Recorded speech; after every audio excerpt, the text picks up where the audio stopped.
बुलेटिनची सुरुवात अत्यंत महत्त्वाच्या आणि तितक्याच मोठ्या बातमीने करूयात। डोंबिवलीमध्ये भाजप पदाधिकाऱ्याच्या ऑफिसवर हल्ला झालेला आहे। जुगल उपाध्याय हे भाजपचे सोशल मीडिया संयोजक आहेत आणि त्यांच्या ऑफिसवर 2 अज्ञातांकडून तोडफोड करण्यात आलेली आहे। विष्णुनगर पोलीस स्टेशनमध्ये या घटनेसंदर्भात गुन्हा दाखल करण्यात आलाय। अतिशय मोठी बातमी, डोंबिवलीमध्ये भाजप पदाधिकाऱ्याच्या ऑफिसवर हल्ला झालेला आहे।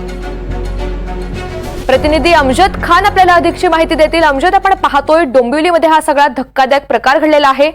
ज्याला ताब्यात घेण्यात आलेला आहे ते नेमके कोण आहेत आणि पोलिसांच्या तपासातून नेमकी काय माहिती समोर येते?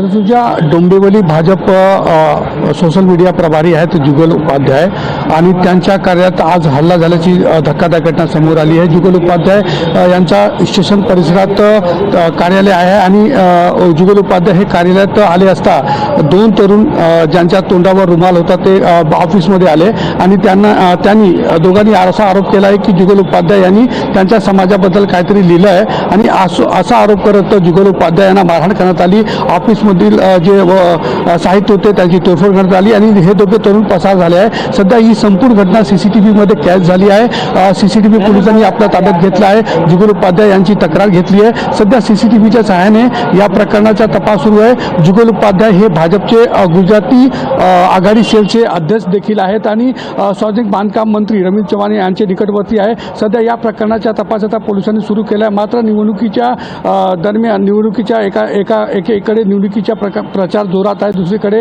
एका भाजपच्या पदाधिकाऱ्याच्या कार्यालयावर हल्ला होते। हे कुठेतरी धक्कादायक बाब आहे। आता या प्रकरणात पोलिसांकडून सांगितलं जात आहे की काही लोकांना ताब्यात घेतलं गेलं आहे, चौकशी सुरू आहे। परंतु जोपर्यंत पोलीस या संदर्भात पुढचा खुलासा करत नाही आणि पोलीस नक्की काय खुलासा करणार आहे याकडे सर्वांचं लक्ष लागले आहे। निश्चित, आणि त्यामुळे चौकशीतून अधिकची माहिती आता स्पष्ट होणार आहे। अमजद, धन्यवाद सविस्तर माहितीबद्दल।